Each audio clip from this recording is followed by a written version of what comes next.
The first time I kissed Jamie, it wasn't planned. It wasn't fireworks or slow music or the kind of buildup you see in movies. It was 2 a.m., and we were both drunk, sitting on the floor of his bedroom, legs tangled up in a mess of old hoodies and takeout containers. He was laughing about something dumb I said, head tilted back, mouth open, that reckless smile he always wore when he forgot to be careful. So I kissed him. He didn't pull away, but he didn't say anything after either. Just gave me this quiet look, like he was still deciding what it meant, and said, "You should crash here tonight." I did. And then we never talked about it again. That was 3 weeks ago. Since then, things between us have been weird. Not bad. Just tilted.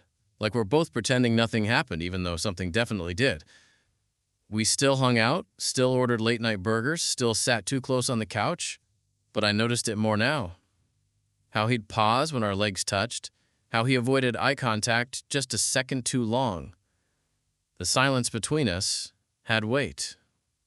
Then tonight happened. I was getting ready for bed, brushing my teeth in the hallway bathroom, when I passed by his room and heard voices. Not loud, just muffled, but one sentence stopped me in my tracks.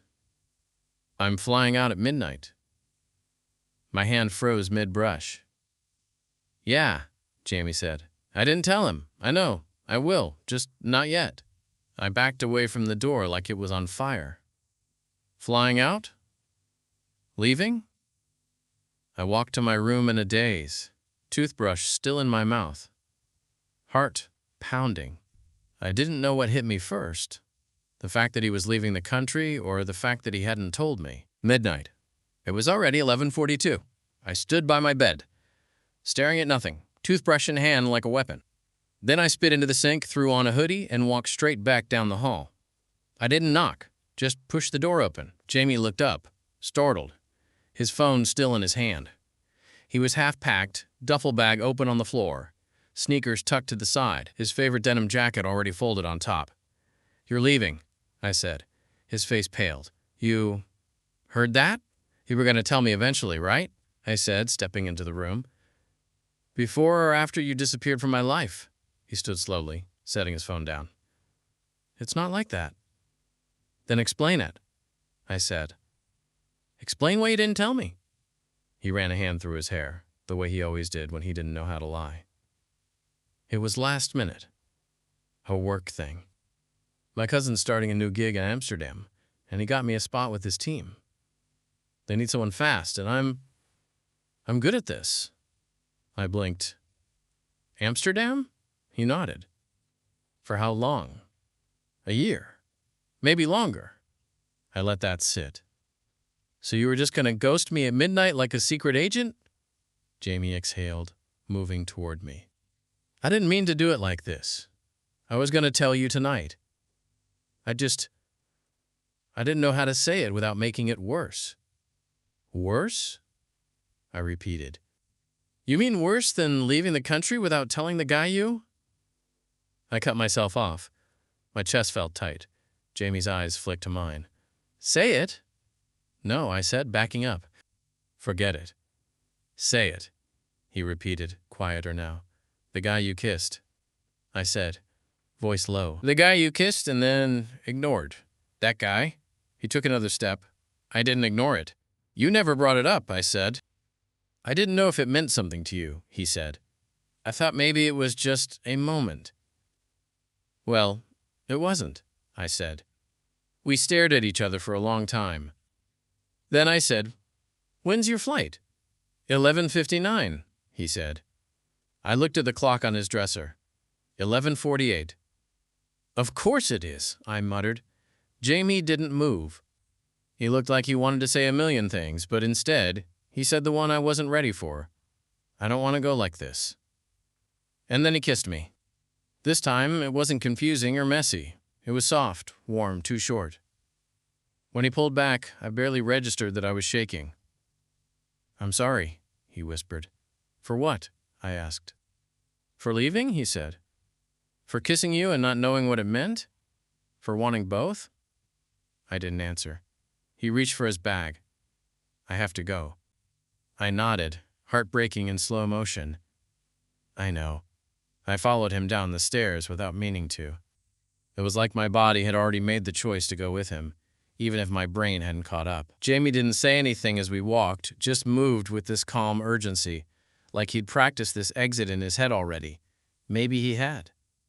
Outside, the night was quiet, still. The kind of quiet you only notice when you're standing in the middle of it, doing everything in your power not to fall apart. His car was already waiting at the curb, engine humming low, headlights cutting across the street like they had someplace better to be. "You don't have to come with me," he said, turning to face me. "I know, but you are," I nodded. We stood there for a second too long, the kind of silence where something is supposed to be said, but neither of us wanted to be the one to say it. Then Jamie popped the trunk and threw his duffel in like it weighed nothing. I slid into the passenger seat without asking. As he pulled away from the curb, I caught one last glimpse of our apartment building, lit up in gold from the old porch light. I'd always thought that place would be part of some story we'd tell years from now. How we lived together in our 20s, survived hangovers and rent hikes, and falling for each other without knowing what to do about it. Now it just looked like a place he used to live. Neither of us spoke until we hit the freeway. The city melted behind us, and the silence grew louder than the low buzz of the radio. I finally said, "You're not a planner." Jamie glanced at me. "What? You hate planning. You never make lists. You buy groceries like it's a spontaneous act of rebellion. You once said, and I quote, 'It's more fun to live in chaos.'" He smiled faintly. "I remember. So when did this happen? The job? Amsterdam? All of it?" He sighed. 2 weeks ago." My stomach dropped. 2 weeks? He nodded, gripping the wheel tighter. "I was going to tell you. I just didn't want to mess things up." "Mess what up?" I asked, sharper than I meant. He glanced at me again, but this time his eyes didn't flinch away. "Us. There is no us," I said. Jamie didn't respond right away. He switched lanes, stared straight ahead, then said, "That's the problem?" I swallowed hard. "So leaving was the solution?" "No," he said. "Leaving was the escape." I didn't know what to do with that. "You kissed me," I said after a while. "You kissed me, and then nothing changed. Everything felt the same, but also not." "I know," he said. "I thought it didn't mean anything." "It meant everything," he said quietly. "That's why I couldn't handle it." The airport signs started appearing, white and blue against the dark sky. "Departures this way, no returns." I stared out the window, my heart knotted in a way that made it hard to breathe. "You know, I used to think about what it would be like," I said. "Being with you. Really being with you." Jamie didn't look at me, but I saw the way his hands tensed on the wheel. "I thought maybe we'd figure it out eventually. Like, when the timing was right. When we weren't roommates. When we weren't pretending we didn't feel what we felt." "And now?" he asked. "Now," I said, "you're leaving." The airport came into view. Bright lights, movement everywhere. People dragging suitcases. Taxis coming and going. It all felt too fast. He pulled into the drop-off lane and put the car in park. For a second, neither of us moved. "I have to check in," he said. "Yeah," I replied, my throat dry. "You do?" He turned to me. "You could come with me." I let out a small, bitter laugh. "To Amsterdam?" "No." Just inside. I hesitated, then I nodded. We walked in together. Inside, everything was harsh. Fluorescent lights, endless announcements, the constant shuffle of people in a hurry to leave someone behind. Jamie moved like he'd done this before. He knew where to go, what counter to head toward. Like this wasn't new, like this was already real. I followed him all the way to the security line. He turned to face me one last time, backpack slung over his shoulder, passport in hand. "This wasn't supposed to be goodbye," he said. "It wasn't supposed to be a secret either," I replied. He looked down at his shoes. "I didn't know how to tell you. You could have just said it." "I was scared," he admitted. "Scared you'd hate me for going. Or worse, ask me to stay." I met his eyes. "Would you have?" He didn't answer. I stepped closer.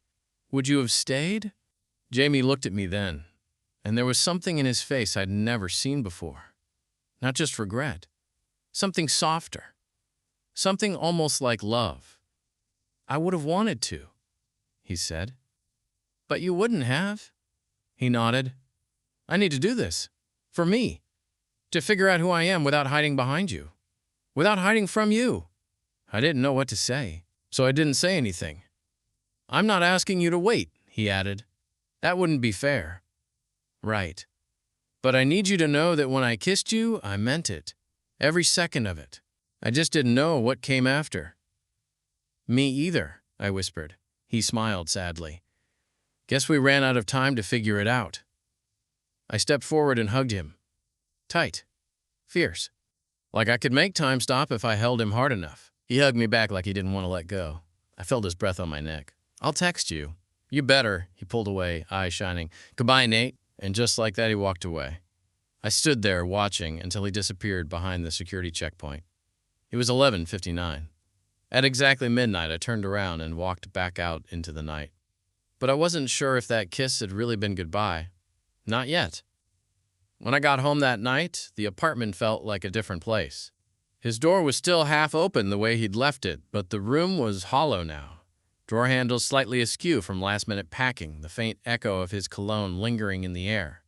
I stood there for a long minute, hand on the doorframe, just staring. The bed was unmade, a hoodie crumpled at the foot, like he'd second-guessed whether to take it, and left in too much of a rush to fold it. I stepped in, sat on the edge of his mattress, and just breathed. I should have felt angry, or betrayed, or even relieved, but mostly I just felt suspended. Like everything between us had hit pause mid-sentence. He was gone, but it didn't feel over. I noticed it the next morning, too. The empty space in the fridge where his oat milk used to be. The silence during breakfast. No shuffle of his socked feet. No sleepy grunt as he made coffee. Even the sun felt colder through the kitchen windows. Like the apartment knew something had shifted. I lasted 2 hours before I caved. I opened our old chat thread. The last message was a dumb meme I'd sent 4 days ago. He'd replied with a crying, laughing emoji and then nothing. I typed, "Did you land yet?" Then I stared at it, deleted it, retyped it again. Then I hit send, my thumb hovered, waiting for the little scene bubble to pop up. It didn't. I got through the rest of the day like a zombie, answered emails I barely read, took a walk I didn't remember. Everything looked the same, but none of it felt familiar. I kept expecting him to come barging through the door with some story about how security pulled him aside for trying to smuggle trail mix through customs. He didn't. By day 3, it started to feel real. Jamie was gone. And I didn't know if or when he was coming back. And still, I kept replaying the kiss. It was stupid. How much power one kiss could hold. It wasn't even perfect. His lip caught mine a little too fast, and he tasted like peppermint gum in panic. But I kept thinking about the way he held my face after, like he'd forgotten the rest of the world existed. I wanted to believe it meant something more, but if it had, he still left. I stopped checking my phone constantly after a week. There was only so much waiting a guy could do without slipping into full-blown masochism. I muted his Instagram stories just in case. I couldn't watch him start a new life from behind a screen like it didn't hurt. Then, on a random Tuesday night, 11 days since that airport goodbye, I got a text from Jamie. "Hey, you up?" I stared at it for a full minute. Then, me. "What is this, a booty call from Amsterdam?" A beat passed, then another. Then, Jamie.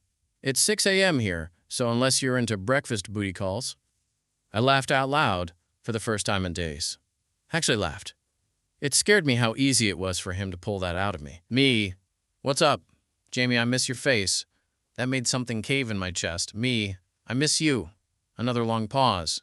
Then, "Jamie, I've been walking around this city, and every time I see someone with your haircut, or your walk, or your sarcasm, I turn my head, like an idiot." "Jamie, you're everywhere, even here." I sat there staring at my screen, heart thudding like it was trying to jump out of my chest. I didn't know how to respond to that. I didn't know if I should, but then he followed up with, "Jamie, can I call?" I hesitated. It was late. I was emotionally exhausted, but my thumb moved anyway. Me. "Yeah." My phone rang 3 seconds later. When I answered, there was a second of silence. Then his voice, softer than I remembered. Hey. Hey. It was awkward at first. Just background noise from his side, a faint rustle like he was walking. But slowly it started to feel normal again, like our rhythm hadn't gone anywhere. He told me about his tiny flat, the weird yogurt he couldn't stop buying. The first time he accidentally called a stranger dude in Dutch and got side-eyed into oblivion. I told him about the neighbor's cat sneaking in again and how the sink was clogged because he wasn't here to snake it. We talked for almost an hour. Then 2, until he said I shouldn't have left like that. You had to, I said. Maybe, he admitted. But I wish I'd said something sooner. About the kiss, about how I felt. How do you feel? I asked. He didn't answer right away. Then quietly, like I made a mistake. Silence stretched again, tight and nervous. You didn't, I said. You did what you had to. But I wish you had told me everything before you left. Not just about the flight, about you, us. I didn't think you wanted that, he said. Not really. I did, he let out a breath. So what now? I didn't have an answer, but I knew one thing. I didn't want that kiss to be the end. And maybe, just maybe, it wasn't. After that call, everything shifted. It wasn't like we suddenly had a plan. He was still in Amsterdam. I was still here, half a world away, pretending everything in my life wasn't on pause. But that call cracked something open, and neither of us seemed interested in closing it again. We started talking every day. At first, it was late-night check-ins, awkward time zone math. He'd message when he was up at sunrise and I was heading to bed, and sometimes we'd have 5-minute conversations that said more than hours used to. Then it grew. Mornings with sleepy voice notes, random photos from our days, his new favorite cafe, my walk past our old Thai place, his chipped mug, my bad haircut. It was like we'd built this invisible thread between us, thin but strong. And yet nothing was resolved. He was still gone. I was still here. Every time we talked, it was like picking at a scab I didn't want to heal. The more we leaned in, the more it started to feel like we were pretending distance didn't matter. But it did. And I knew, sooner or later, we'd have to actually face what came next. That moment came on a Thursday. I had just finished work and was halfway through a bowl of cereal for dinner when my phone lit up with a call. Jamie, I answered, and before I could say anything, he said, I did something. My stomach dropped. Define something. He sounded breathless, like he'd run somewhere, or just said something out loud for the first time. I booked a flight. What? I'm coming back, he said. I blinked at the wall. Wait, what? When? Next week, he said. I wasn't going to tell you until I was sure, but it's real. I've been thinking about this for days. I can't stop thinking about you. My heart slammed hard enough against my ribs to hurt. But your job? I'm not quitting, he said. I'm just coming back for a week. Maybe 2. I needed to see you again. In person. Without a screen in the way. I didn't know what to say. Because the truth is, I'd imagined him coming back. I'd imagined hearing that door creak open again and seeing him toss his bag in the corner like he never left. I'd imagined all of it. But I never thought it would actually happen. And now it was. You're coming back, I repeated. Yes, he said softly. If that's okay? I almost laughed. Yeah, I think that's okay. The call stayed open long after we stopped talking. He left it on while he packed a small bag. I listened to him mutter under his breath, argue with his charger, hum along to the same playlist we used to put on during late-night kitchen hangs. It felt like being in the room with him again. And suddenly, next week couldn't come fast enough. The night he flew in, I couldn't sit still. I kept checking the flight tracker like some obsessed teen, pacing between the couch and the kitchen and debating whether to meet him at the airport. He'd told me not to. It'll be late, he said. I'll grab an Uber, just keep the porch light on. But the second I saw the flight had landed, I grabbed my keys and left anyway. By the time I reached arrivals, it was just past midnight. There were families hugging, couples reuniting, business travelers dragging sleek suitcases and tired eyes. And then, through the automatic doors, he appeared. Jamie, wearing the same damn denim jacket he almost didn't pack. He looked exhausted and amazing, and like something I'd been holding my breath for without even knowing it.